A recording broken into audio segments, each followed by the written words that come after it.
रे मन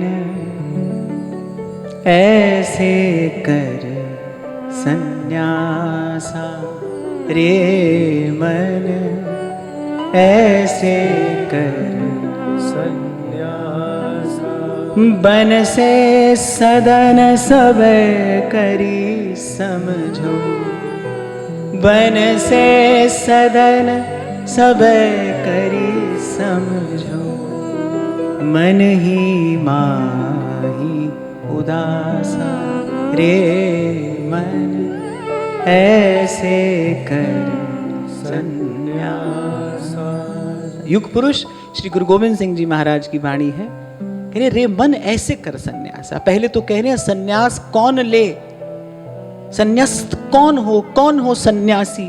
अपने मन से कह रहे रे मन ऐसे कर सन्यासा।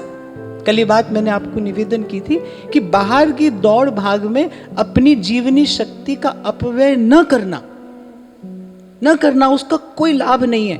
आपको बहुत समय पहले एक उदाहरण मैंने दिया था कि कोई साइकिल पर चढ़कर यहां से वहां जाए तो भी इसी संसार में उसने अपनी यात्रा आरंभ की, इसी संसार में यात्रा पूरी हुई।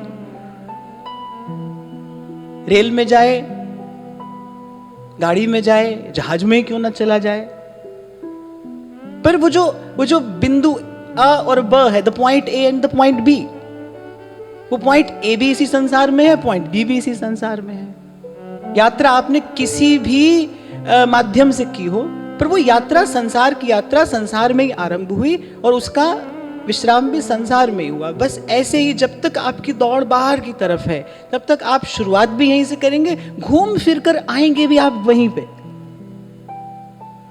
आध्यात्मिक उन्नति के लिए, आत्मिक उन्नति के लिए आपको भीतर उतरना होगा, भीतर जाना होगा। जिस भी संत महापुरुष ने कुछ अनुभव पाया है, अनुभव पाते ही फिर उसने उसका उपदेश अपने मन को दिया है। रे मन श्री हरिवंश भज, जो चाहत विश्राम। रे मन, ऐसे यहां महाराज कह रहे हैं रे मन ऐसे कर सन्यासा, रे मन ऐसे कर सन्यासा। और जैसे कबीर कहते हैं ना, घर में रहो उदासी, यहां कह रहे हैं कि बन से सदन सबे कर समझो। बोले इस बात को समझो कि आप बन में रहो या सदन माने घर, या घर में रहो। फिर कह रहे मन ही माही उदासा। अच्छा, उदास का अर्थ क्या है यहां? उदास का अर्थ बोझिल हो जाना नहीं है, उदास का अर्थ निराश हो जाना नहीं है। उदासीनता, उपरत, मन ही माही उदासा। उदासा माने जब यहां किसी से कोई आशा ना हो, जब यहां किसी से कोई अपेक्षा ना हो। मन ही माही उदासा, बोले कहीं भी रहो, संसार की आशा त्याग कर यदि घर में भी रहते हो तो भी सन्यासी हो। सबसे पहले तो सन्यासी का अर्थ समझ लेना चाहिए भगवान के शब्दों में। भगवान श्री गीता जी में कह रहे हैं ज्ञेयः सनित्य सन्यासी यो न द्वेष्टि न कांक्षति। ईमानदारी से बताओ, जैसे हम सन्यासी कहते हैं, हमारी आंख के आगे क्या आता है? ऐसा आता है ना कि कोई वस्त्र ओढ़े, एक विशेष प्रकार की छवि हमारी आंख में आ जाती, क्योंकि हमने आज तक उसी को सन्यासी समझा है। हम समझे आज तक उसी को ही सन्यासी हैं। भगवान के शब्दों में सुनिए, ध्यान से सुनिए, भगवान किसको सन्यासी कह रहे हैं? भगवान कह रहे हैं ज्ञेयः स नित्य सन्यासी यो न द्वेष्टि न कांक्षति न किंचित वांछति। उसी कुछ इच्छा भी नहीं है, न सोचती, उसे किसी बात का शौक भी नहीं है। ऐसे हमारे व्यास जी कहते हैं व्यास न देत असीस शराब। बोले ना किसी को हम आशीर्वाद देते हैं, ना किसी को श्राप देते हैं। जब भी कोई व्यवहारिक बात लेकर मेरे पास आता है ना, तो मैं उत्तर तो एक यही देने का प्रयास करता हूं। मैं आप तक यही बात पहुंचाना चाहता हूं कि भाई भीतर किंचित व्यवहार का बीज होगा तो मुझे आपकी बात समझ में आएगी ना। मुझे कोई व्यवहार करना ही नहीं है, हमको अब कुछ करना ही नहीं है भाई, कुछ करना नहीं है। बड़ी सुंदर बात महाराज वाणी में लिखते हैं, सोई करावे जो तुद पावे, मोहे सियाणप कछु न आवे, जोई करावे सोई करना, नानक दास पर्यो तेरी शरणा। हम तो भाई चरणों की शरण लेकर अब पड़ गए। अब समझ में आई है मुझे उस संत की बात। मैं वृंदावन आता था और पूछता था उनका, बाबा कैसे भजन करें, ऐसे करें वैसे करें, कितनी माला करें, कैसे ध्यान करें, कैसे करें।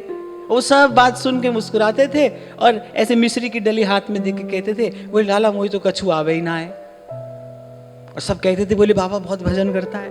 बाबा का आभा मंडल ही ऐसा था, मन ऐसे खींचता चला जाता था बाबा की ओर। तो बार बार मैं जाता था, पूछूं बाबा कैसे भजन करें। अच्छा, हमारे प्रश्न भी ऐसे बचकाने से थे, बाबा कैसे माला करूं, कितनी माला करूं, किस समय माला करूं तो किसका ध्यान करूं, ये सब बात उनसे पूछे। और बाबा सब प्रश्न सुन के ऐसे मिश्री की डली हाथ में देके कहते थे, बोले लाला हम तो बस पड़े हैं वृंदावन में, हम तो बस पड़े हैं। और महाभारत में श्री कृष्ण कहते हैं, जो कुछ नहीं करता, बोले सबसे महत्व का कार्य प्रकृति उसी के माध्यम से कराती है। जो कुछ नहीं करता माने जो कर्तृत्व से मुक्त हो गया है। व्यास भरोसे कुंवरी के सोवत पाम पसार।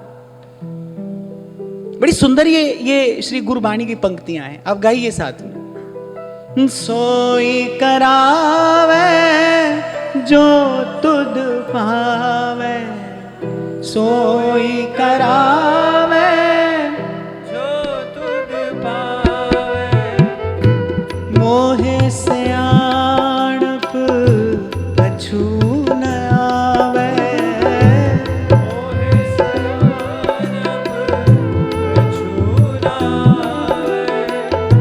हम बारक तेरी शरणाई, हम बारक तेरी शरणाई, प्रभु आपे पैज रखाई, प्रभु आपे पैज रखाई।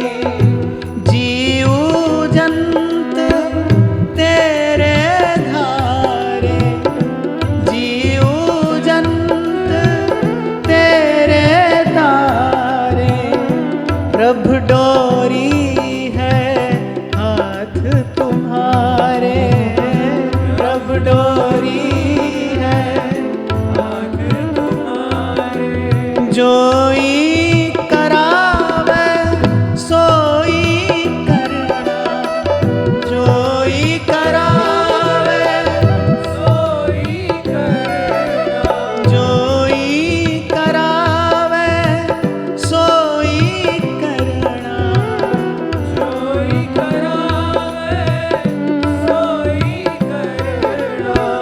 नानक दास परो तेरी शरणा, नानक दास परो तेरी शरणा, नानक दास परो तेरी शरणा, नानक दास परो तेरी शरणा। बस जो ऐसे कर्तृत्व से मुक्त हो गया है, जिसको करना कुछ नहीं है। क्यों नहीं करना है? क्योंकि करने वाला पहले से है, कर्ता।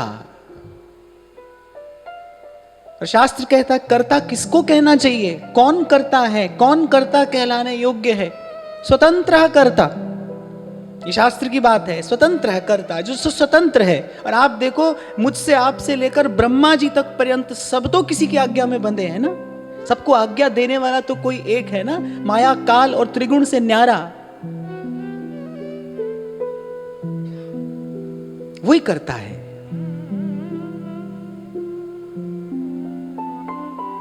तो हमको तो भाई अब कुछ नहीं करना है, जो हो न हो, हमको कुछ नहीं करना है। जिसको लड़ना ही नहीं है उसको हराएगा कौन? और कहते हैं, महापुरुषों का ऐसा कहना है, अनुभव है, जब गुरुजनों की कृपा से जब चेतना पहुंच जाती है किसी ऐसे धरातल पर, अनुभव हो जाता है उस वास्तविक कर्ता का, कि बस उसी क्षण इस अनुभव के साथ ही जीव कर्म के बंधन से मुक्त हो जाता है। वो महापुरुष रहते हैं संसार में, भगवत इच्छा से रहते हैं, परमार्थ के कारण रहते हैं। वो स्वयं जीवन सिद्धि का लाभ कर चुके हैं, जिनको सत्य का अनुभव हो गया है, जिनके भीतर का दीप जल गया है, वो जीवन सिद्धि का लाभ कर चुके हैं। लेकिन वो परमार्थ के लिए, वो भगवत आज्ञा के लिए, भगवान के सुख के लिए इस संसार में रहते हैं। तभी पलटू साहिब कहते हैं कि परमार्थ के कारण लियो संत अवतार। सेवक जी महाराज कह रहे हैं कि श्री महाप्रभु जी का आगमन इस धराधाम पर क्यों हुआ है? पर उपकार देह धरणम, कोई और कारण नहीं है, बस परोपकार के लिए आए हैं, परहित के लिए आए हैं। परमार्थ, परहित, परोपकार, यही संत का एकमात्र जीवनोद्देश्य है, उसका हेतु है। मैंने कभी आपसे कहा था, किसी किसी का होना ही उत्सव होता है भाई, किसी किसी का इस धराधाम पर होना ही उत्सव है। जब श्री कृष्ण मिलन की लालसा तीव्रतम हो गई, तीव्रतम श्री मीरा जी के जीवन में, जब एक एक क्षण युग के समान व्यतीत होता था, कौन उनके हृदय की व्यथा का, वेदना का अनुभव करे, कौन वर्णन करे? उस उनके स्वयं के शब्द कहते हैं कि घायल की गति घायल जाने के जिन घायल हुई। अब मुझे न कोई ज्ञान संतुष्ट करता है, अब न मुझे ध्यान शांत करता है, अब मुझे किसी भी प्रकार से शांति और प्रसन्नता नहीं मिलती। मीरा के प्रभु पीर मिटेगी, जो वैद सांवरिया। तो भी भगवान कहते नहीं, अभी और रहो, थोड़ा सा समय यहां रहो। क्यों रहूं? निरंतर मीरा बात करती हैं अपने गिरधर से और गिरधर उत्तर देते हैं, गिरधर उत्तर देते हैं। एक बात मैं आपको बताऊं, वो जो भक्त की अपने भगवान के साथ प्रेम भरी, भाव भरी, वो जो दो मीठी बात हो जाती है ना, आते जाते, उठते बैठते, भक्त का जीवन आधार बस वही है। वो उसी के सहारे अपना जीवन काटता है। करना तो उसे कुछ भी नहीं है भाई, वो तो सब कर चुका। करने के बाद ही तो एक क्षण आया है, करने के बाद ही तो ये जीवन में ये प्रसाद मिला है। उसको करना कुछ नहीं है, बस ऐसे आते जाते, उठते बैठते। हृदय मंदिर में बैठा वो जो प्रेम देव है ना, प्रेम प्रभु है, बस वो ऐसे ही भक्त से दो प्रेम भरी, भाव भरी, मीठी बात करता रहता है, और बस ऐसे ही बात करते करते भक्त का जीवन व्यतीत होता है। तो निरंतर बात करती है मीरा जी। तो हृदय में बैठे अंतर्यामी, हृदय में बैठे गिरधर गोपाल कहते नहीं, अभी आप कुछ समय और रहो। मीरा कहती क्यों रहूं, क्यों रहूं? आपसे मेरी पीड़ा समझी नहीं जाती। प्रभु उत्तर देते हैं कि तुम्हारे होने से जाने कितनों के जीवन में प्रकाश होता है। मीरा जी हंस देती हैं कि मुझे तो स्वयं कोई ठौर नहीं सूझती। आपकी विरह व्यथा का अंधकार इतना घना हो गया है कि अब तो मुझे स्वयं कोई ठौर नहीं सूझती, कोई ठिकाना मेरी चेतना को, मेरी आत्मा को नहीं मिलता। आप कहते हैं कि तुम्हारे होने से किसी को प्रकाश मिलता है। कैसे सजल हो गए ठाकुर जी के नेत्र। श्री कृष्ण सजल नेत्रों से उत्तर देते हैं कि तुम्हारे अंग से, तुम्हारे तन से ये हवा लगकर जहां तक जाती है ना, वहां तक की सृष्टि पवित्र होती है। ये तुम्हारे तन की वायु जिस जीव का स्पर्श करती है ना, उसके हृदय में भक्ति का बीज पड़ जाता है। तो किसी का होना ही उत्सव होता है भाई, और इसीलिए संत आते हैं, इसीलिए संत रहते हैं। तो मैं आपको निवेदन ये कर रहा था कि पहुंच जाती है संत की, भक्त की चेतना वहां जहां उसे कुछ नहीं करना है, क्योंकि उसने कर्ता का अनुभव कर लिया है, उसने जान लिया है कर्ता कौन है, और बस जानने के बाद वो करने से मुक्त, और जो करने से मुक्त वो भरने और मरने से भी मुक्त। संसार का बीज क्या है? कर्म ही तो है। कर्म प्रधान विश्व करी राखा, कर्म ही तो बीज है। ये जो व्यास जी ने कहा ना, व्यास भरोसे कुमरी के सोवत पांव पसार, ये घोषणा है व्यास जी की जीवन मुक्ति की। वो जो कबीर कह रहे, कबीरा जीते भेटिए मुए मिले न राम, जो जीते जी मिल लिया है, ये उसकी घोषणा है, उसके शब्द हैं। सोवत पांव पसार व्यास भरोसे कुमरी के, काहू के बल भजन को काहू को आचार। बोले अब हमको कुछ नहीं करना है भाई। और मैं फिर दोहराऊं, ये भगवान के शब्द हैं। महाभारत में भगवान ने कहा है कि जो कुछ नहीं करता है प्रकृति उसी के द्वारा महत्व का कार्य कराती है। जो कर्तृत्व से मुक्त है, जिसका अंतःकरण शुद्ध हो गया है, बुद्ध हो गया है, वही एक जलता हुआ दीप हजारों बुझे हुए दीपों को प्रकाश का प्रसाद देता है। तो यहां जो महाराज ने कहा ना कि बन से सदन सवै करी समझहु, मन ही माही उदासा, आशा अपेक्षा से मुक्त। फिर आप कहीं भी रहिए, कहीं भी रहिए। एक बात मैं आपको और बताऊं, संत वैकुंठ नहीं जाता भाई। संत जहां होता है ना वहां वैकुंठ होता है। जहां संत है ना वहां वैकुंठ है। पापी नरक नहीं जाता। जहां चार पापी मिलकर बैठ जाए वहां नरक ही है। इसलिए महाराज वाणी में अन्यत्र कह रहे हैं ना, ताहा वैकुंठ जहां कीर्तन तेरा, आपे सरधा ल्यावे। जहां संत है ना भाई वहीं वैकुंठ है, वहां नित्य वैकुंठ है। जहां भगवान के प्रेमी भक्त मिलकर बैठकर हरि चर्चा करते हैं, हरि गुणगान करते हैं, वहीं वैकुंठ है। पहले दिन भी मैंने आपको निवेदन किया, भजन तो आपको करना है, लेकिन भजन करने की प्रेरणा, भजन करने का प्रोत्साहन, भजन करने का उत्साह और इस विषम संसार में रहने का, अपने धर्म पर, अपने सिद्धांत पर बने रहने का धैर्य जो है वो संतों की संगति से मिलता है। संतों के पास जाकर बैठोगे तो मिलेगा।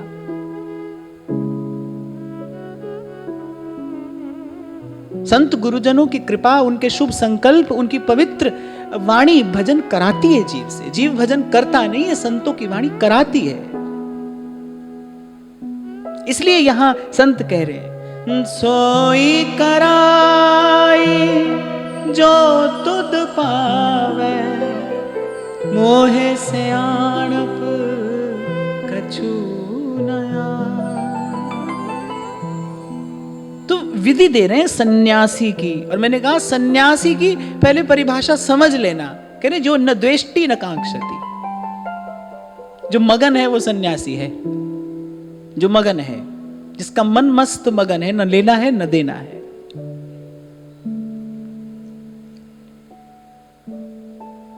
देखो, यदि इस विषम विषैले प्रतिकूलता से भरे संसार में रहकर आपको अपने भजन भाव की रक्षा करनी है, यदि आप चाहते हैं कि हमारा भजन भाव बना रहे, बढ़ता रहे, यदि आप चाहते हैं कि आपकी अंतर्मन की शुद्धता बनी रहे, क्योंकि मैंने आपको पूर्व भी शायद कहा था कि भजन के लिए मन बन जाए ये एक बात है, बना रहे ये दूसरी बात है। यदि आप चाहते हैं कि भजन के लिए मन बना रहे, भजन में मन लगा रहे, फिर तो एक बात ध्यान रखना भाई, रहना लक्ष्मण रेखा के भीतर ही पड़ेगा। भजन कुंडलिया लीला में श्री ध्रुवदास जी महाराज जब अंतिम कुंडलिया कहते हैं ना, तो कहते हैं पग बाहर जिन देहु। कह रहे ये जो एक रेखा खींच दी है गुरुजनों ने, आचार्यों ने, बोले इसी रेखा के बीच में रहना। क्योंकि लक्ष्मण रेखा को पार करते ही तो फिर एक कवि लिखता है, एक कवि लिखता है कि एक अवधि कटी रोते रोते। कितने अश्रु बहाए श्री जानकी जी ने। एक कवि लिखता है कि एक अवधि कटी रोते रोते, कितना सुदीर्घ वनवास सहा, एक अवधि कटी रोते रोते, तब जाकर बात समझ आई सोने के हिरन नहीं होते। तब समझ में आया कि जिस सुख के भ्रम में जीव भूला भूला भटक रहा है, आज इससे कल उससे सुख की आशा लगाए बैठा है, कभी जाकर ये बात समझ में आती है कि भाई सोने का हिरण नहीं होता, इस संसार में सुख नहीं होता, इस संसार से सुख नहीं होता। और दुख की बात यह है, विडंबना यह है कि जीवन खत्म होता है तो जीने का ढंग आता है।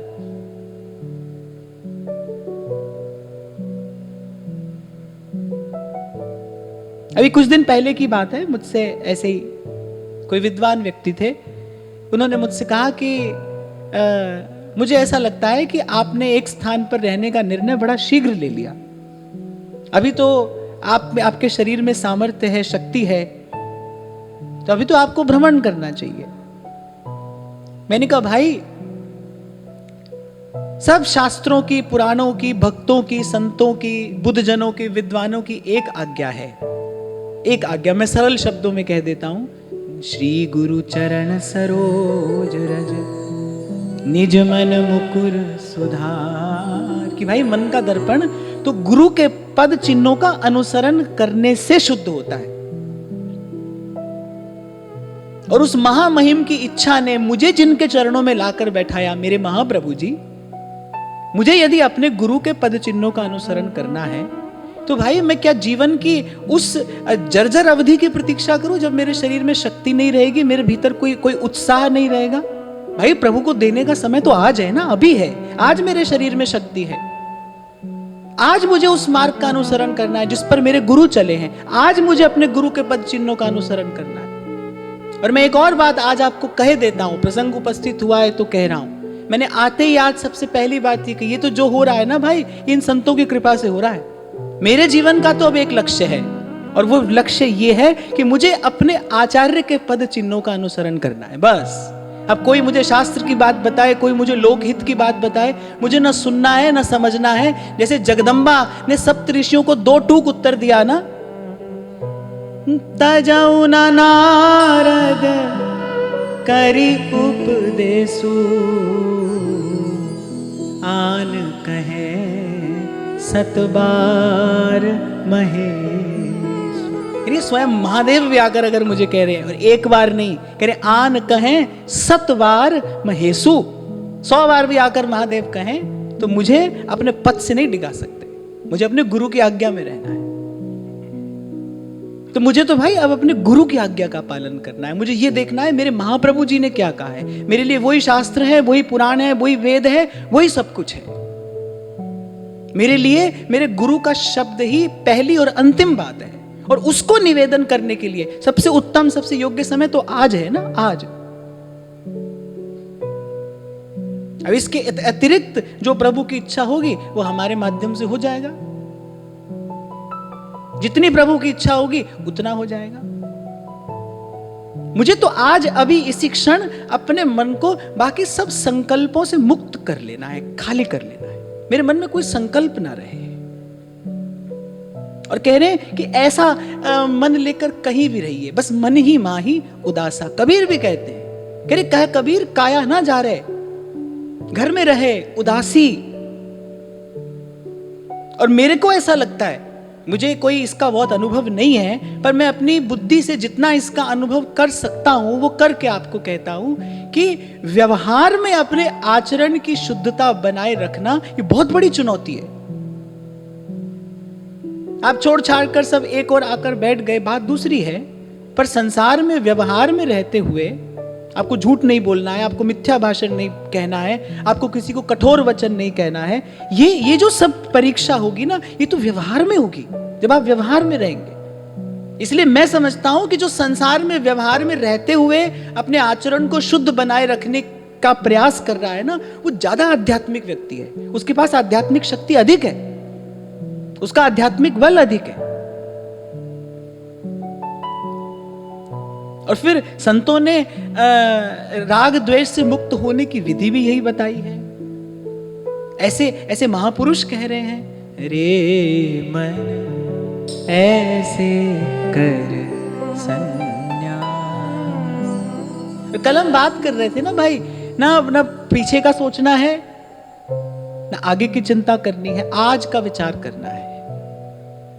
आपको पहले शायद कभी मैंने कहा था, महाराज जी ने एक बड़ी सुंदर बात कही थी कि भाई बस आज भजन हो जाए प्रभु आपकी कृपा से, और आज जो भजन हुआ है उसकी कृपा से कल हो जाए, बस इससे ज्यादा नहीं सोचना है अपने। और मैं आपको बताऊं, आज तक मैंने जितने सूत्र, जितने फार्मूले महाराज जी से सीखे समझे, उसमें सबसे काम का ही है, उसमें सबसे ज्यादा काम का सूत्र है ये।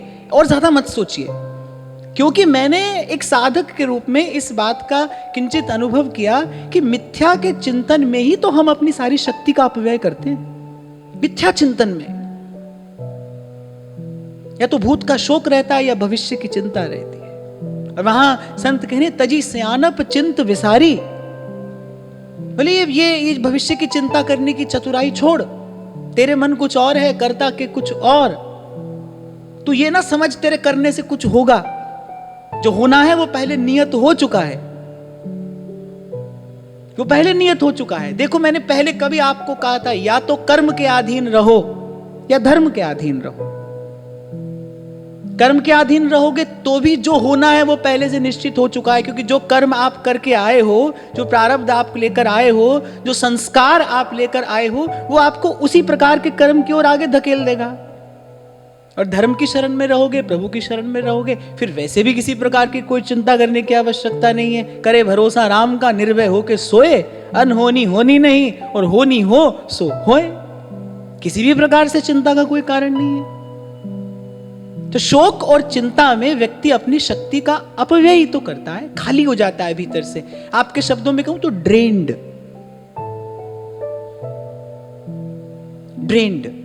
Dehydrated. What is depression? This is emotional dehydration. शुष्क हो गया व्यक्ति, रूखा सूखा शुष्क। जल ही जीवन है, जीवन ही नहीं रहा उसमें, उसके चिंतन में कोई जीवन ही नहीं है, उसके भाव में कोई जीवन नहीं है। और ये किस लिए होता है? जो लोग ऐसी व्यर्थ का सोचते हैं। अच्छा एक और बात साथ में सुन लो, ऐसे सोचते सोचते अभ्यास हो जाता है ऐसे सोचने का। फिर लोग डॉक्टर के पास जाते हैं, कह रहे कि ओवर थिंक करते हैं हम, कैसे छूटे इससे। मैं कहता हूं ओवर थिंक नहीं होता, रॉन्ग थिंक होता है। ये रॉन्ग थिंकिंग है, गलत सोचना। अधिक सोचना नहीं, अधिक सोचना गलत सोचना है। और गलत का एक ही समाधान है, ठीक सोचिए। और ठीक सोचना क्या है? अब कोई पूछेगा भाई गलत सोचना ये है, तो फिर ठीक सोचना क्या है? ठीक सोचना तो एक ही है, सांस सांस सिमरै गोविंद, मन अंतर की उतरै चिंत। सांस सांस सिमरै गोविंद, मन अंतर की उतरै चिंत। फिर आगे कहते हैं, जत की जटा जोग को मंजन, नेम के नखन बढ़ा। एक पंक्ति में क्या अद्भुत सिद्धांत महाराज कह रहे। अरे जत की जटा, जटा बढ़ानी है, बोले सर पर केश की जटा नहीं बढ़ानी है। अरे जत की जटा, जत माने जतन, जतन माने प्रयास। अरे ये जटा बढ़ाइए, जत की जटा। कल आपको मैं कह रहा था भाई जीते जागते मनुष्य हो, प्रयास कर सकते हो आप। भजन के लिए किया जाने वाला प्रयास ही पुरुषार्थ है। कोई ना कहे ये बात कि भाई हम नहीं कर सकते। महाप्रभु कह रहे हैं ना, तू बालक नहीं, अरे भरे हो सयानप। अरे काहे कृष्ण भजत नहीं नीके। एक नीके शब्द और कहा है महाप्रभु जी, नीके माने भली प्रकार से। अरे तू बालक नहीं, भरे हो सयानप। भजन करने के लिए जितनी योग्यता चाहिए वो तुझे सब प्रभु ने देकर भेजा है। काहे कृष्ण भजत नहीं नीके। अरे 2 माला से आरंभ करो, लेकिन आपका यत्न बढ़े ईमानदारी से। एक बात तो मैं पहले यहां ये कहूं, मन लग रहा है नहीं लग रहा, कब मिलेंगे हमको प्रभु, मिलेंगे नहीं मिलेंगे, ये सब छोड़कर एक बार सारा ध्यान आप अपने प्रयास पर केंद्रित करिए, भजन पर। 2 माला की है आज, तो कल 3 करनी है, परसों 4 करनी है। ये बात छोड़कर कि मन लग रहा है कि नहीं लग रहा, मन कितना घूम रहा है, कितना दौड़ रहा है ना। प्रयास करेंगे कि भाई आज से मिथ्या भाषण नहीं करेंगे। यत्न करेंगे कि हमारे मुख से किसी के लिए कठोर वचन न निकले। हम प्रयास करेंगे कि हम अपने प्रति किए गए किसी के अपराध को क्षमा कर देंगे। हम प्रयास करेंगे। और देखो भाई, ये संसार काजल की कोठरी भी है और कांटों की झाड़ी भी है। कबीर कहते हैं ना, ये संसार कांटों की झाड़ी, उलझ उलझ मर जाना है, और मन की चदरिया बड़ी झीनी है। तभी कहते हैं कबीर, दास कबीर जतन से ओढ़ी, दास कबीर जतन से ओढ़ी, जो की त्यों धर दीनी चदरिया, झीनी रे झीनी चदरिया, राम नाम रस भीनी चदरिया, झीनी रे झीनी। जतन से ओढ़ी, उसी जतन की बात कर रहे। प्रयास करिए, अपनी ओर से तो आप करिए, ईमानदारी से करिए, पूरा पूरा करिए। कभी मैंने आपसे कहा था, एक दिन बालक दौड़ की प्रतियोगिता जीत कर आता है, गोल्ड मेडल लेकर आता है, माता पिता को बड़ी प्रसन्नता होती है। लेकिन माता पिता को उससे कहीं अधिक प्रसन्नता उस दिन हुई थी जिस दिन बालक ने गिरते पड़ते पहला कदम रखा था। उस दिन तो उत्सव मनाया जाता है ना, सगे संबंधियों का मुंह मीठा कराया जाता है, भाई आज बालक ने चलना सीखा है। गिरता पड़ता बालक जब पहला कदम रखता है, वो देखकर माता पिता को बड़ी प्रसन्नता होती है। ऐसे ही जब बार बार गिरता पड़ता जीव भजन के मार्ग पर चलने का प्रयास करता है ना, तब प्रभु को बड़ी प्रसन्नता होती है। प्रभु प्रसन्न होते हैं। प्रयास करिए ईमानदारी से। तो कह रहे भाई, सर पर केस की जटा बढ़ाना नहीं बढ़ाना, पर कह रहे जत की जटा, जत की जटा, ये जटा बढ़ाना माने यत्न, अपना दिन प्रतिदिन अभ्यास, अपना दिन प्रतिदिन बढ़ाने का प्रयास करना। थोड़ा थोड़ा, बूंद बूंद से घड़ा भरेगा। इसलिए मैंने कहा आज 2 माला करते हो, कल संकल्प करो भाई कल 3 करेंगे। पर होता क्या है, मैं प्राय करके लोगों के जीवन में क्या देखता हूं कि वो बिल्कुल हवाई जहाज की गति से चलना चाहते हैं। आज दीक्षा हुई, बस यहीं से सोचा कल से 6 घंटा भजन करेंगे, अब बस भजन करेंगे, अब और कुछ नहीं करेंगे। वो 2-4 दिन में सब क्या होता है, सब अपनी जगह पर वहीं वापस।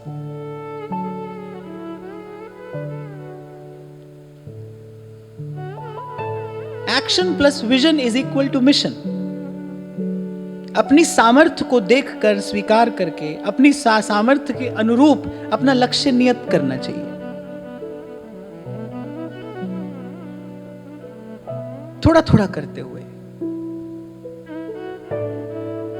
तो कह रहे जत की जटा, और फिर कह रहे जोग को मंजन। जोग को मंजन, मंजन माने स्नान, मार्जन, स्नान।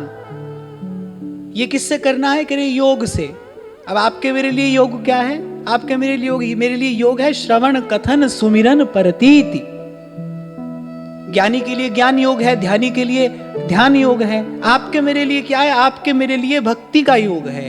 और भक्ति योग में सबसे पहले क्या है? श्रवणम कीर्तनम विष्णु स्मरणम पाद सेवनम अर्चनम वंदनम दास्यम सख्यम आत्मनिवेदनम। आपके मेरे लिए योग है प्रथम भक्ति संतन करी संगा, दूजी रति मम कथा प्रसंगा। हमारे लिए यही योग है। कह रहे नित्य प्रति इस योग से मंजन करना, हरि की कथा सुनना, सुनाना, हरि का गुण गाना, गवाना। राधा वल्लभ के गुण गाए लियो, राधा वल्लभ के गुण गाए लियो। इहि विधि महा प्रसाद ही पावत, इहि विधि महा प्रसाद ही पावत। सहचरी व्यास कहाए लियो, राधा वल्लभ के गुण गाए लियो, राधा वल्लभ के गुण गाए लियो। ऐसे ही हरि का गुण गाते सुनते, नाम जपते, नाम रटते, प्रभु की लीला कथा सुनते सुनाते, श्री जी के चरणों की सेवा परिचर्या करते करते, कह रहे ये जोग का मंजन भी नित्य होता रहे। जत की जटा जोग को मंजन।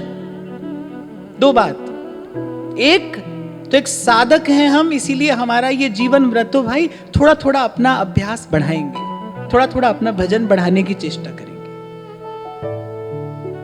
हम ऊंची छलांग नहीं लगा सकते तो क्या हुआ, एक एक कदम आगे बढ़ाएंगे थोड़ा थोड़ा करके।